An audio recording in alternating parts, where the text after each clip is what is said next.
After her uncle, who was a secret trillionaire, died, a husband divorced his pregnant wife to marry his mistress. What he did when he discovered the truth will leave you speechless. Keandra Williams stood in the marble lobby of her uncle's estate, one hand resting on her swollen belly, the other clutching a letter she'd received that morning. The attorney had been clear on the phone. "Mrs. Williams, your presence is required for the reading of Silas Montgomery's will." She hadn't expected this. Uncle Silas had always been the quiet one at family gatherings, the man who wore simple clothes and drove a modest sedan, the relative everyone assumed lived comfortably, but nothing more. She certainly never imagined she'd be standing in a penthouse overlooking Lake Michigan, surrounded by mahogany furniture and original artwork that belonged in museums. Her husband, Darien, hadn't come with her. "I've got a business meeting," he'd said that morning, barely looking up from his phone. She knew better. The business meeting was probably brunch with Simone, the pharmaceutical sales representative he'd been seeing for 8 months. Keandra had known about the affair since June, had smelled the unfamiliar perfume on his shirts, noticed the way he smiled at text messages he quickly deleted. But she'd stayed silent, hoping it would pass, praying their baby would bring him back to her. The attorney, a silver-haired woman named Patricia Chen, entered the room with a leather portfolio. "Mrs. Williams, thank you for coming. I know this is difficult timing, given your condition. When are you due?" 6 weeks, Keandra said softly, her fingers tracing the curve of her stomach where their daughter moved restlessly. Patricia nodded sympathetically and opened the portfolio. "Your uncle was a very private man. What I'm about to share will likely come as a shock." Keandra settled into the velvet armchair, her back aching from the drive. "I'm listening." "Silas Montgomery," Patricia began, "was the founding investor and primary shareholder of Apex Consolidated Holdings. Over 4 decades, he built a financial empire worth approximately $3.7 billion. The room tilted. Keandra gripped the armrest. "That's impossible. Uncle Silas worked at the post office. He lived in a 1-bedroom apartment in Englewood." "He did work at the post office," Patricia confirmed, "but that was decades ago, before he made his first investment in commercial real estate in 1981. Everything after that was strategic, calculated growth. He kept his wealth completely private, lived modestly by choice, and never sought attention or recognition." Keandra's mind raced through memories. Uncle Silas at Thanksgiving, wearing sweaters with patches on the elbows. Uncle Silas giving her a $100 bill for her college textbooks, apologizing that it wasn't more. Uncle Silas, who'd attended her wedding in a suit that looked borrowed, shaking Darien's hand with genuine warmth. "Why?" Keandra whispered. "Why would he hide all this?" Patricia's expression softened. "He wrote you a letter. It might explain." She handed Keandra a cream-colored envelope, the paper thick and expensive beneath her trembling fingers. Keandra broke the wax seal and unfolded the pages. Her uncle's careful handwriting filled every line. "My dearest Keandra, if you're reading this, I've finally left this world for whatever comes next. I'm writing to you on your 28th birthday, watching you through my window as you help Mrs. Patterson carry her groceries up 3 flights of stairs, even though you're exhausted from your nursing shift. You didn't see me watching. You never do. That's what I love most about you. Your goodness exists whether anyone's looking or not. You're probably confused right now, maybe angry that I never told you the truth about my wealth. Let me explain. When I was young, barely 25, I made my first real money in a property deal. Within months, relatives I'd never met were calling. Friends expected loans they'd never repay.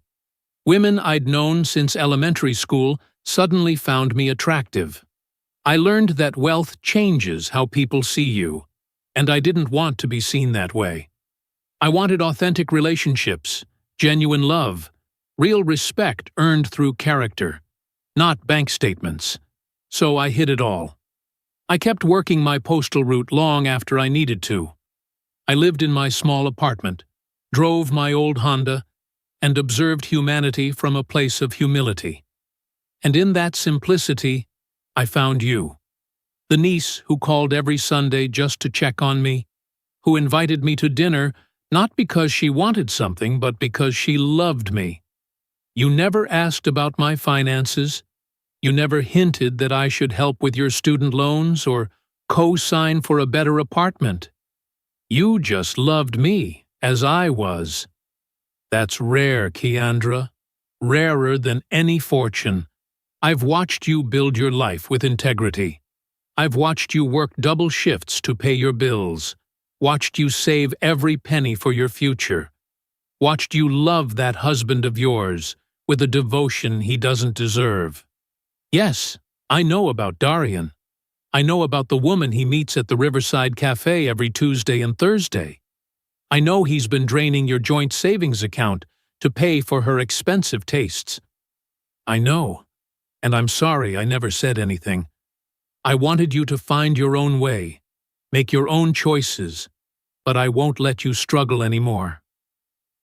Keandra's tears fell onto the paper, smudging the ink. She wiped them quickly, desperate to read more. Everything I've built, every investment, every asset, every dollar, goes to you. Not a trust fund with conditions, not a monthly allowance, everything. The offshore accounts, the property portfolios, the equity stakes in 17 companies. It's yours, completely and legally yours, to do with as you wish. There's only one thing I ask. Don't let this wealth change who you are. Stay the woman who helps elderly neighbors with their groceries. Stay the nurse who holds patients' hands during their darkest moments. Stay humble. Stay kind. And if that husband of yours tries to come crawling back when he learns about the inheritance, remember that a man who didn't value you at your lowest doesn't deserve you at your highest. Live beautifully, my dear girl. You've earned every bit of this. All my love, Uncle Silas. Keandra pressed the letter to her chest, sobbing so hard her shoulders shook. Patricia waited quietly, handing her tissue after tissue until the storm passed. There's more, Patricia said gently. Your uncle left detailed instructions. He's already transferred preliminary funds to a private account in your name, $10 million for immediate needs. The rest will be transferred within 30 days, once all the legal documentation is finalized. You also inherit his primary residence in Gold Coast, his vacation property in Martha's Vineyard, and his art collection, which is currently valued at approximately $80 million. Keandra couldn't speak. The baby kicked hard, as if sensing the seismic shift in their future. Take your time processing this, Patricia continued. But there are decisions that need to be made. Your uncle's estate requires active management. I can recommend financial advisors, investment managers, legal counsel. Wait, Keandra interrupted, her voice hoarse. Does anyone else know about this? No one outside this room. Your uncle was extraordinarily careful about privacy. There was no public obituary, no announcement of his passing. He wanted you to have time to adjust before the world found out. Before Darien found out, Keandra's phone buzzed in her purse. She pulled it out, saw Darien's name, and felt something inside her crystallize into cold, hard clarity. The text read, "We need to talk when you get home." Important. She knew what was coming. She'd known for weeks. The prenatal appointments he'd missed, the conversations he'd avoided, the way he looked at her growing belly with something close to resentment. Simone didn't want a man with a pregnant wife.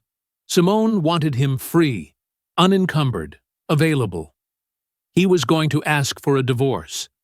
And just hours ago, when she'd been Keandra Williams, the pediatric nurse with $73,000 in student loan debt and a Toyota with 200,000 miles on it, she would have begged him to stay.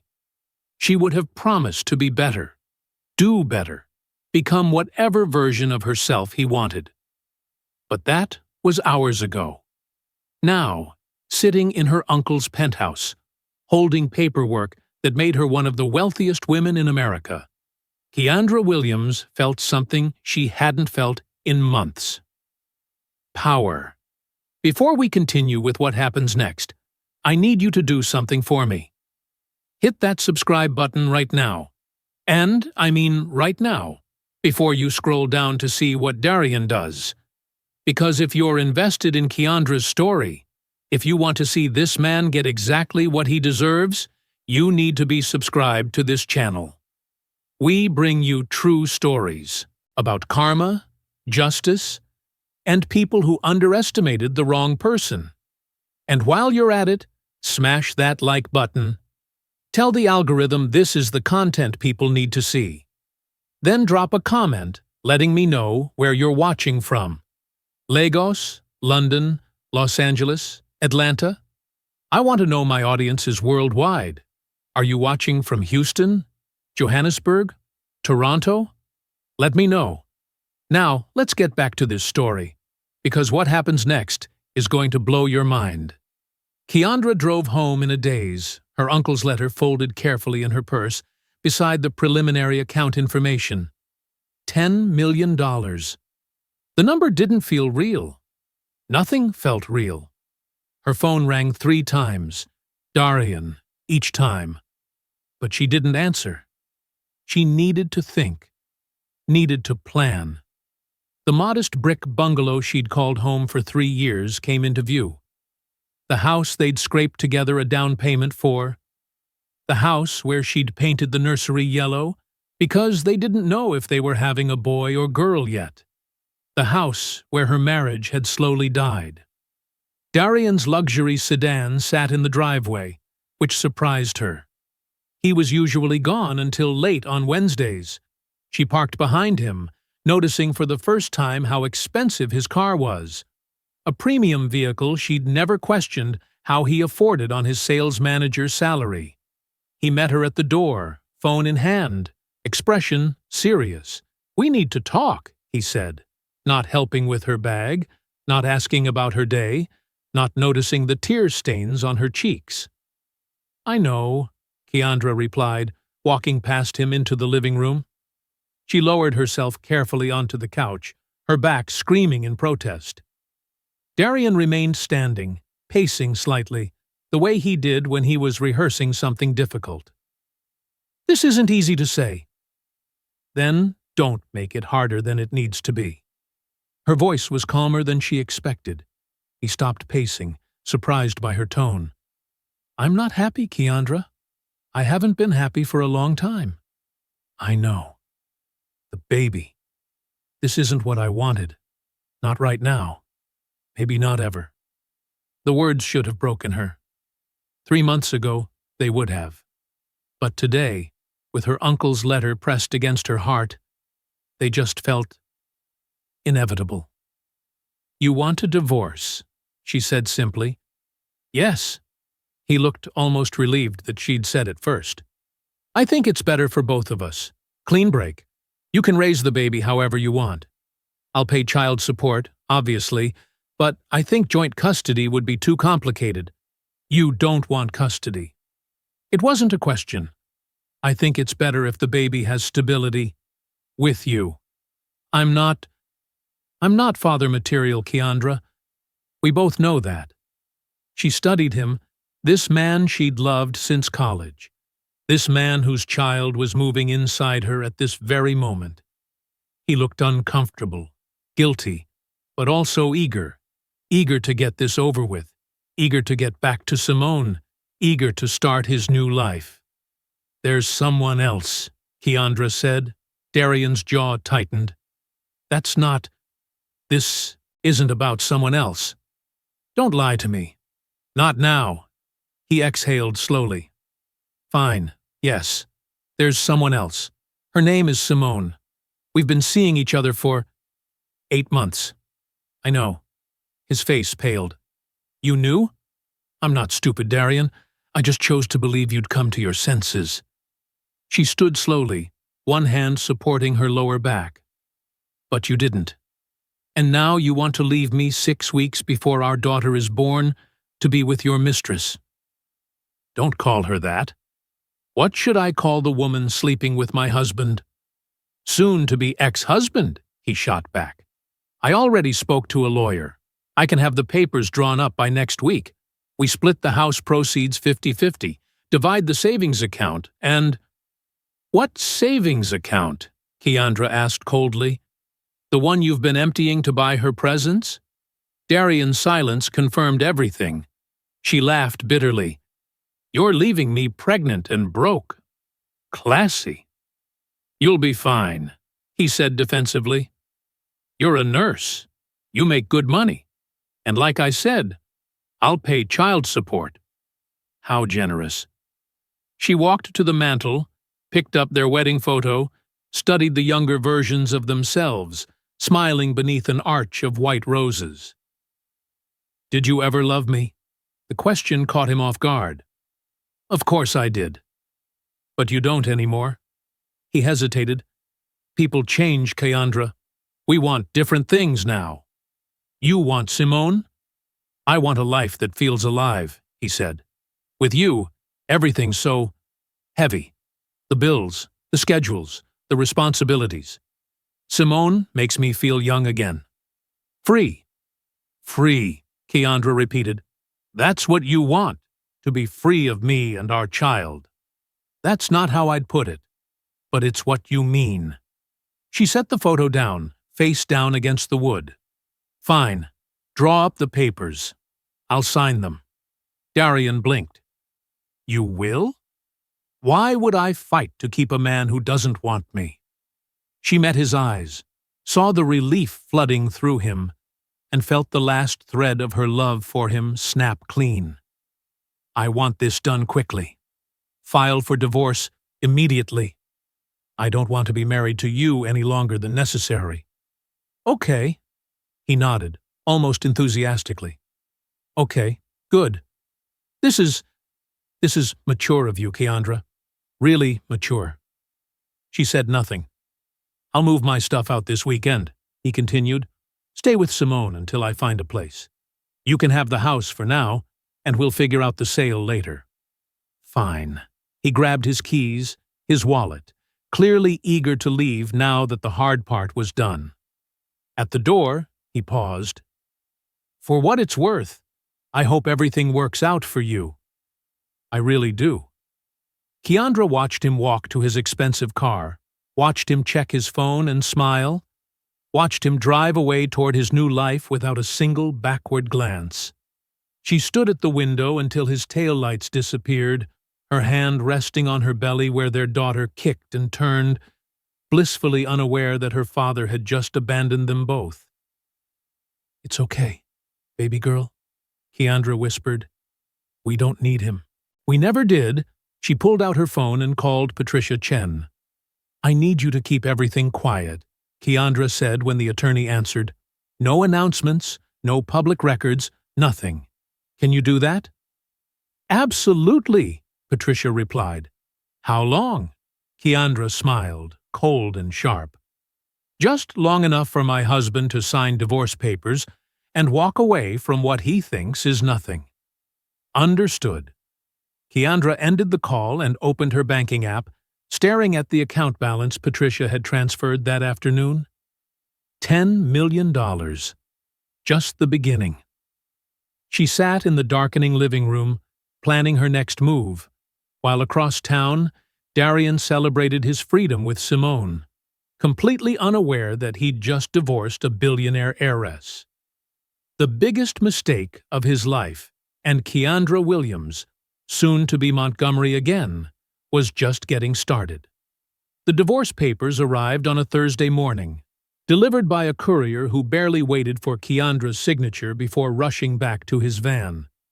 She stood on the porch, 8 months pregnant now, her belly enormous, her ankles swollen, holding the envelope that would legally end her marriage. Darien had been efficient. She'd give him that. 3 weeks since their conversation, and he'd already moved into a luxury apartment downtown with Simone, changed his social media relationship status, and apparently proposed because the courier had mentioned something about congratulations being in order. He'd proposed to Simone while his wife carried his child. Keandra carried the papers inside, settled into the rocking chair she'd bought for the nursery, and read through every page. Her attorney, the expensive one Patricia had recommended, had already reviewed everything. The terms were exactly as expected. Darien got half of nothing. Half the house with its modest equity. Half the depleted savings account. Half the furniture neither of them really wanted. He'd signed away all parental rights in exchange for minimal child support. Just enough to satisfy legal requirements. Not enough to make any real difference. He didn't want custody. Didn't want visitation. Didn't even want his name on the birth certificate if Keandra agreed. She did. She signed her name beside his, officially erasing him from her daughter's life before the child even took her first breath. "Good riddance," she whispered, sealing the papers in the return envelope. Her phone buzzed. Patricia Chen. "The final transfers completed this morning," the attorney said. "Everything is now in your name. Congratulations, Ms. Montgomery. You're officially a billionaire." Keandra exhaled slowly. "And you're absolutely certain everything's protected? He can't come back later and claim anything?" Impossible. The divorce was finalized before the inheritance became public record. He has zero legal claim to any of it. You could win the lottery tomorrow, and he'd be entitled to nothing. Perfect. There's one more thing, Patricia added. Your uncle's estate included shares in several companies. One of them is Pinnacle Pharmaceuticals. Keandra sat up straighter. That's where Simone works. Not just works. According to the corporate records, she's a regional sales director. And according to your uncle's shares, you now own approximately 38% of the company. That makes you the largest single shareholder and gives you significant influence over company decisions, including personnel. A slow smile spread across Keandra's face. Is that so? There's a board meeting next month. As a major shareholder, you're entitled to attend. I'll be there. After hanging up, Keandra sat in the nursery, surrounded by stuffed animals and tiny clothes, and allowed herself to feel everything she'd been holding back. The grief of her uncle's death, the betrayal of her husband's abandonment, the fear of single motherhood, the anger at being discarded like something worthless. But underneath all of that was something harder, sharper, something that felt almost like joy. She was free. Truly free. Free of a man who'd never deserved her. Free of financial worry. Free to build whatever life she wanted for herself and her daughter. The baby kicked hard, and Keandra laughed through her tears. You're right, little one. No more crying. We've got work to do. Keandra went into labor 3 weeks later on a rainy Sunday morning. She drove herself to the hospital, her overnight bag already packed, her birth plan memorized. She called her mother, her best friend Zainab, and Patricia Chen, the people who mattered. She didn't call Darien. 14 hours later, Amara Silas Montgomery entered the world screaming 7 pounds and 4 ounces of perfection. Keandra held her daughter against her chest and wept with a kind of love she'd never imagined possible. It's just us, she whispered against Amara's dark curls, but us is enough. Us is everything. Her mother arrived with flowers and food. Zainab showed up with balloons and a teddy bear bigger than the baby. Patricia sent a gorgeous bassinet made of cherry wood with a note. for the newest Montgomery. May she inherit her mother's strength and her great-uncle's wisdom. Darien sent nothing. Keandra posted one photo on social media. Amara's tiny hand wrapped around her finger. No face visible, no location tagged. The caption read, "Worth everything." Within minutes, comments poured in. Friends congratulating her. Acquaintances asking about the father. And then, 3 hours after posting, a message from Darien. "She's beautiful. I'm sorry I wasn't there." Keandra stared at the words, feeling nothing. Not anger, not sadness, not even contempt. Just nothing. She deleted the message without responding and blocked his number. 2 months later, fully healed and ready to reclaim her life, Keandra attended her first board meeting at Pinnacle Pharmaceuticals. She hired a nanny, a wonderful woman named Celestine, who'd raised 4 children of her own, and treated Amara like a granddaughter. She bought a professional wardrobe, nothing flashy, just well-tailored suits in jewel tones that made her look powerful without being ostentatious. The Pinnacle headquarters occupied 40 floors of a glass skyscraper downtown. Keandra entered the building wearing emerald green and confidence, her natural hair styled in an elegant twist, diamond studs in her ears. Real diamonds now, not the cubic zirconia Darien had given her. The security guard checked her ID, his eyebrows rising when he saw her name. "Ms. Montgomery? You're expected on the 40th floor. Executive suite." The elevator ascended smoothly, her reflection sharp in the mirrored walls. She barely recognized herself. Not because she looked different, though the professional styling helped, but because she held herself differently. Shoulders back, chin high, eyes clear. The conference room was all windows and leather, a table long enough to seat 20 people. Most of the chairs were already filled when she entered. Men in expensive suits, women with briefcases and sharp eyes. And at the far end, sitting beside an older man Keandra didn't recognize, was Simone. Simone, who'd stolen her husband. Simone, who'd celebrated their engagement, while Keandra labored alone. Simone, who wore a diamond ring the size of a grape on her left hand, and a smile that died the moment she saw Keandra. "Ms. Montgomery," the board chairman said, standing. "Welcome. We've been expecting you." Every head turned. Simone's face went ashen. "Thank you for having me," Keandra said smoothly, taking a seat near the chairman, the power position, right beside the man running the meeting. "I apologize for my absence from previous meetings. I was managing my uncle's estate and adjusting to my new responsibilities." "Of course," the chairman said. "We were all saddened to hear of Silas Montgomery's passing. He was a visionary investor. We're honored to have you continuing his legacy." The meeting began. Financial reports, quarterly projections, marketing strategies. Keandra listened carefully, asking questions that demonstrated she'd studied the company thoroughly. She'd spent weeks reading reports, learning the business, understanding the pharmaceutical industry. When they reached personnel matters, Keandra straightened slightly. "I'd like to discuss the sales division," she said. "Specifically, the regional director positions." The VP of sales, a man named Harold with thinning hair and nervous energy, cleared his throat. "Of course. What concerns do you have?" "I've been reviewing performance metrics. It seems several regions are underperforming despite having experienced leadership. I'm wondering if we need to restructure." Simone's jaw tightened. "Can you be more specific?" Harold asked. "The Midwest region," Keandra said, pulling up a spreadsheet on the large screen. "Sales are down 18% year over year. Customer retention has dropped. There have been multiple complaints about aggressive sales tactics that border on unethical."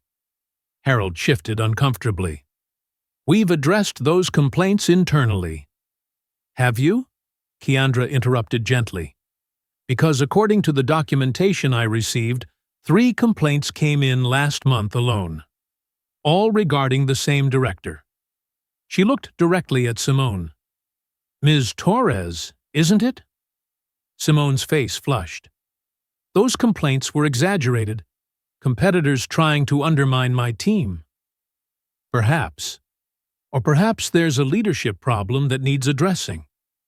Keandra smiled, cold and professional. I'm recommending an external audit of the Midwest division, full review of sales practices, client relationships, and ethical compliance. That's unnecessary, Simone began. I'm the largest shareholder, Keandra said quietly. I believe it's very necessary. The room went silent. The chairman looked between them, clearly sensing tension, but not understanding its source. An audit seems reasonable, he said finally. Harold, coordinate with Ms. Montgomery's team to arrange it. Simone's hands clenched in her lap. The meeting continued for another hour. Keandra participated in every discussion, demonstrating knowledge that impressed even the most skeptical board members. When it finally adjourned, she gathered her materials slowly, deliberately, giving Simone time to approach her, which she did. Can we talk? Simone asked, her voice tight. Privately? Of course. Keandra followed her to an empty office down the hall, closed the door, and waited. What are you doing? Simone demanded. Why are you here? I own 38% of this company, Keandra replied calmly. Where else would I be? You know what I mean. You're targeting me. Am I? Or am I simply doing my due diligence as a responsible shareholder? Simone's composure cracked. This is about Darien. This is about business. Your performance metrics are genuinely concerning. The audit isn't personal. Everything about this is personal, Simone snapped. You're angry that he chose me. Keandra laughed, genuinely amused. You think I'm angry? Aren't you? Simone. Keandra stepped closer, her voice dropping. I'm not angry. I'm grateful. You did me the biggest favor of my life by taking him off my hands. Simone blinked, confused. You wanted the struggling sales manager with expensive tastes and an ego bigger than his bank account, Keandra continued. You got him. Congratulations. I hope you enjoy paying his credit card bills and listening to him complain about how the world doesn't appreciate his genius. We're engaged. I know.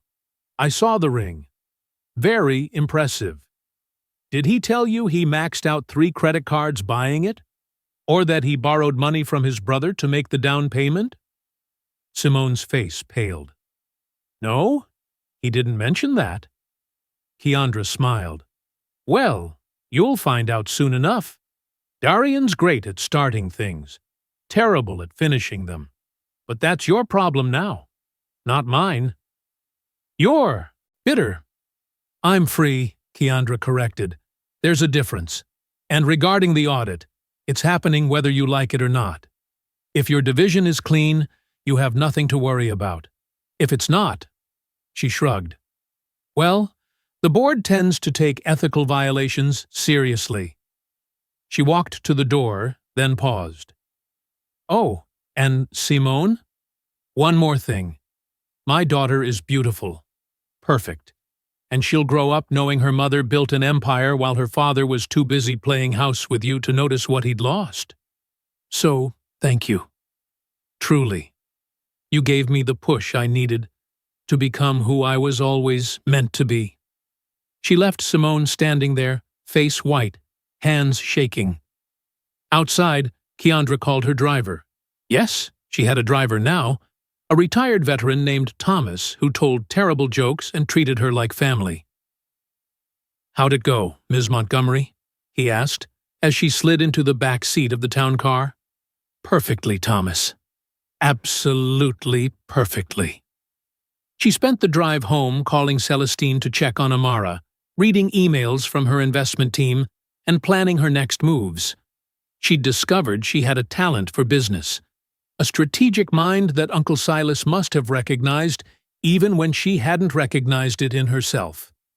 By the time she arrived home, not the modest bungalow anymore, but a gorgeous brownstone in Lincoln Park, with a garden and a nursery bigger than her old living room, she felt powerful in a way that had nothing to do with money, and everything to do with choice. She'd chosen to walk away from a man who didn't value her.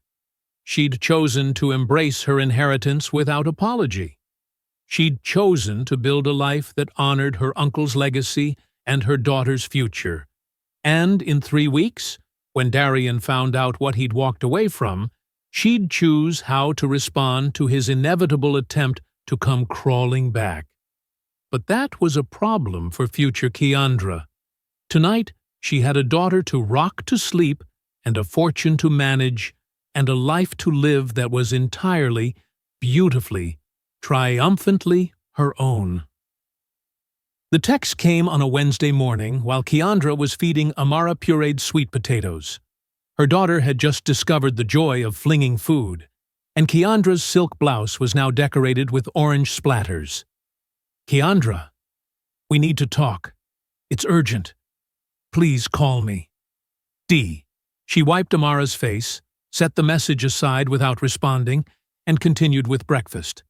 The baby giggled, reaching for the spoon, and Keandra felt her heart swell with uncomplicated love.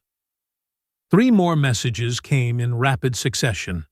"I know you're mad, but please. This is important. I made a mistake. A huge mistake. Please. Just give me 5 minutes."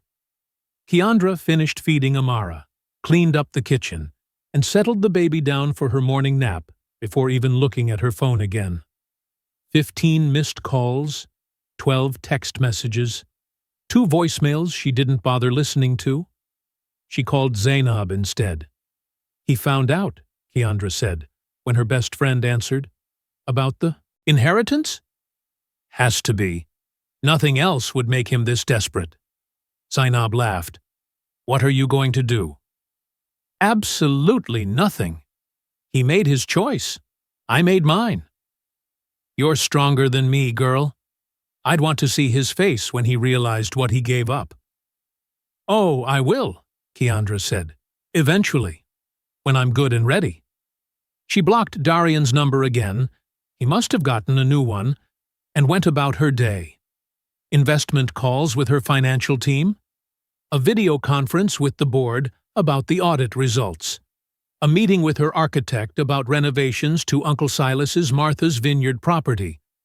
She was reviewing furniture catalogs when her doorbell rang.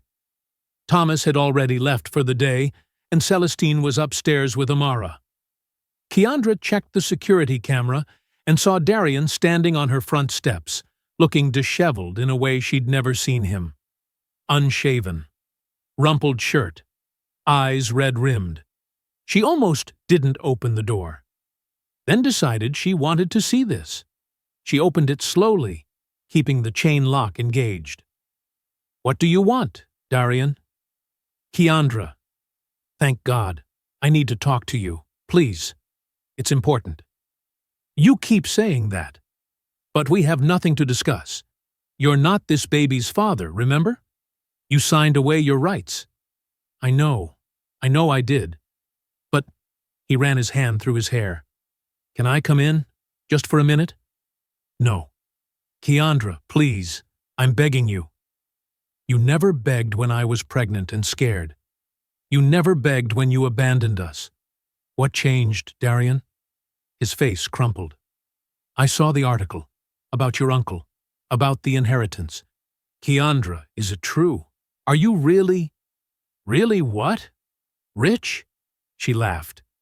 "Is that what you came here to find out? Whether the broke nurse you divorced is actually a billionaire heiress? It's not about the money.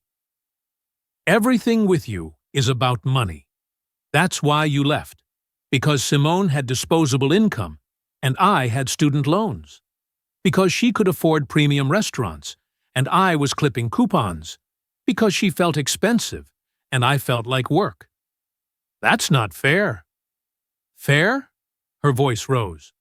You want to talk about fair? You divorced me while I was pregnant. You moved in with your mistress before the ink dried on the papers. You proposed to her while I was in labor. So don't you dare talk to me about fair. Darien's shoulders sagged. I made a mistake. The biggest mistake of my life. I see that now. I was stupid, selfish. I didn't appreciate what I had. But people deserve second chances, don't they? We all make mistakes. Some mistakes can't be fixed.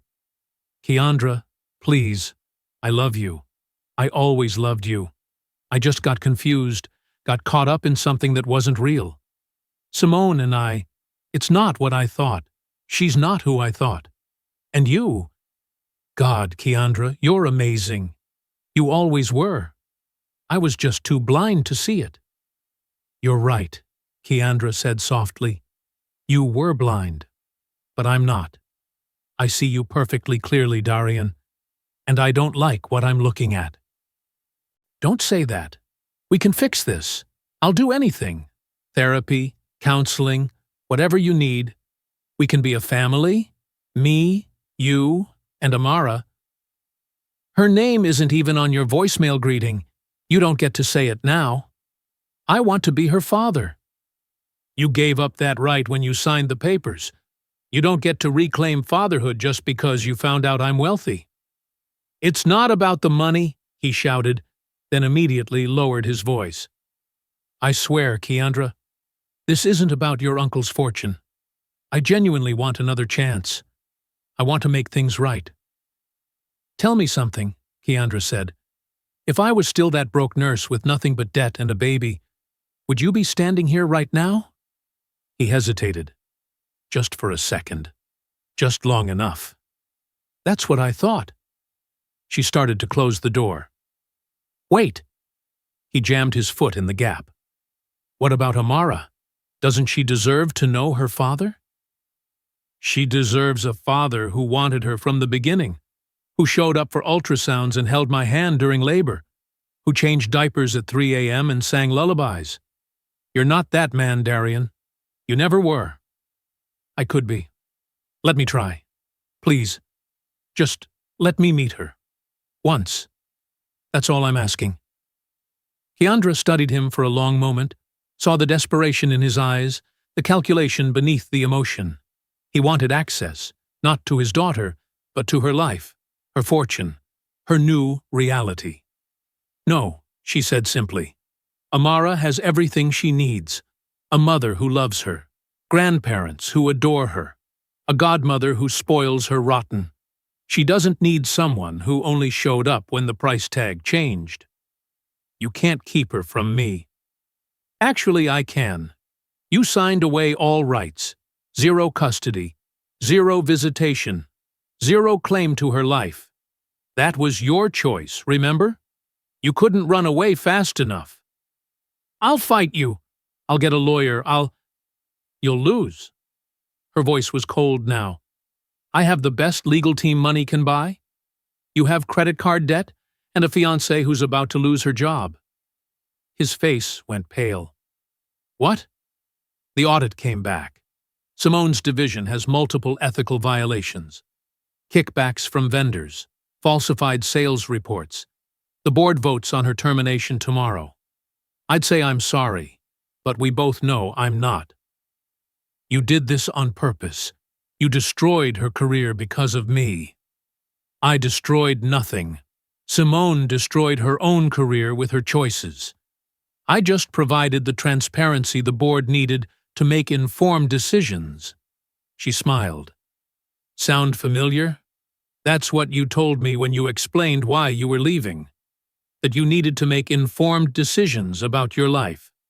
Well, I'm making mine. And they don't include you.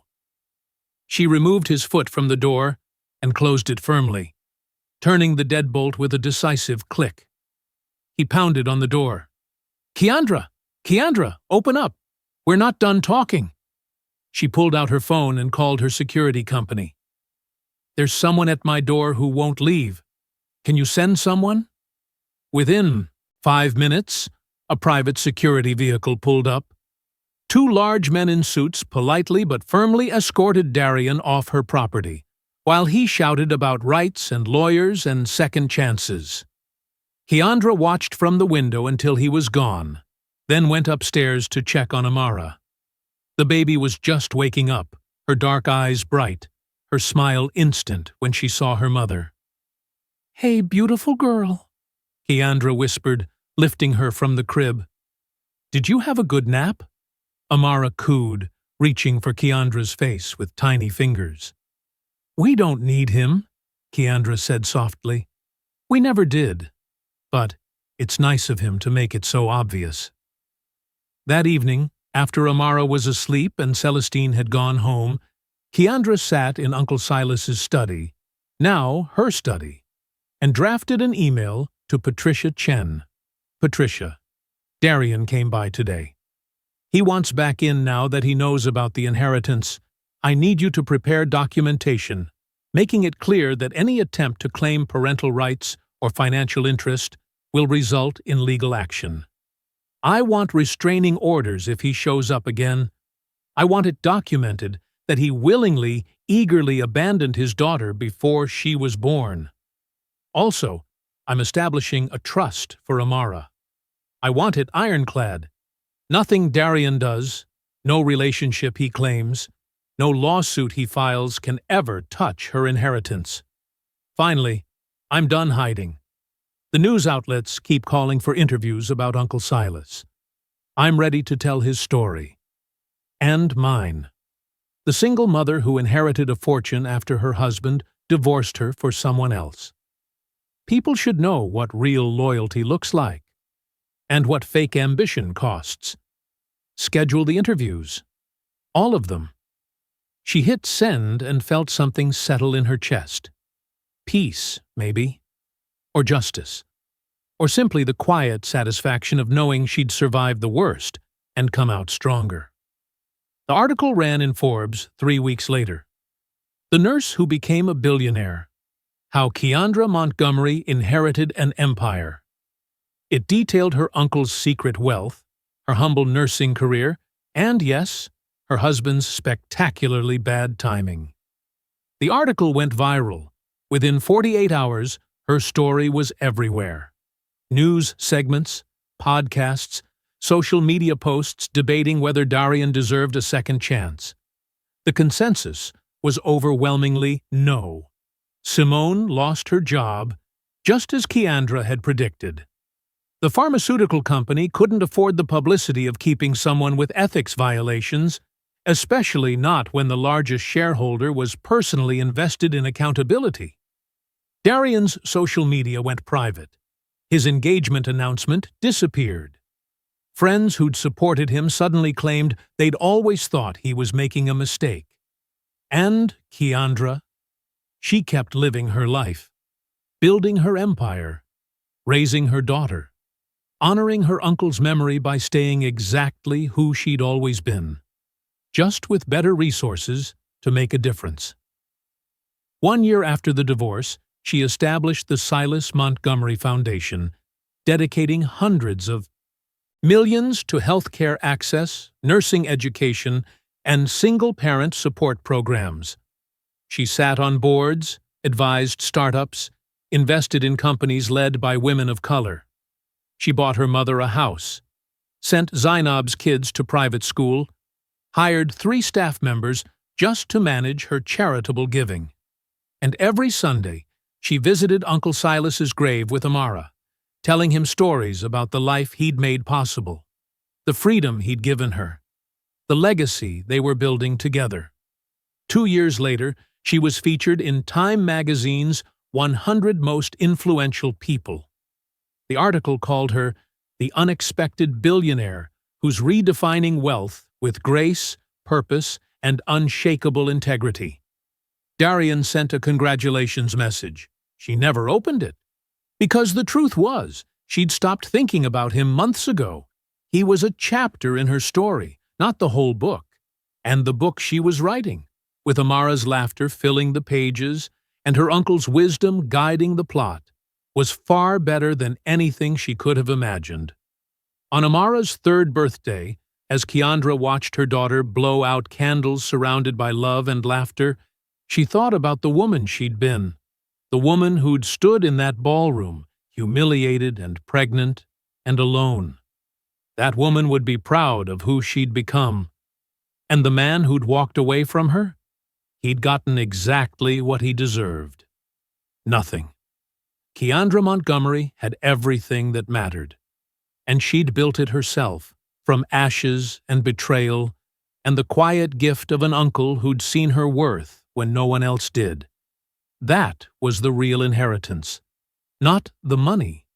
The knowledge that she'd always been enough. Wealthy or broke. Married or single. Appreciated or abandoned. She'd always been enough. And finally, beautifully, devastatingly, she believed it. What do you think? Did Darien get what he deserved? Or does everyone deserve a second chance? Drop your thoughts in the comments. And if this story moved you, if it made you think about loyalty and worth and the cost of underestimating someone, subscribe to this channel for more true stories that prove karma is real. We're building a community of people who believe in justice, growth, and never letting anyone make you feel less than you are. Join us. Hit that like button, share this video, and let's keep spreading these stories of triumph. Thank you for watching, and remember, your worth isn't determined by who stays or leaves. It's determined by who you choose to become when everyone else walks away.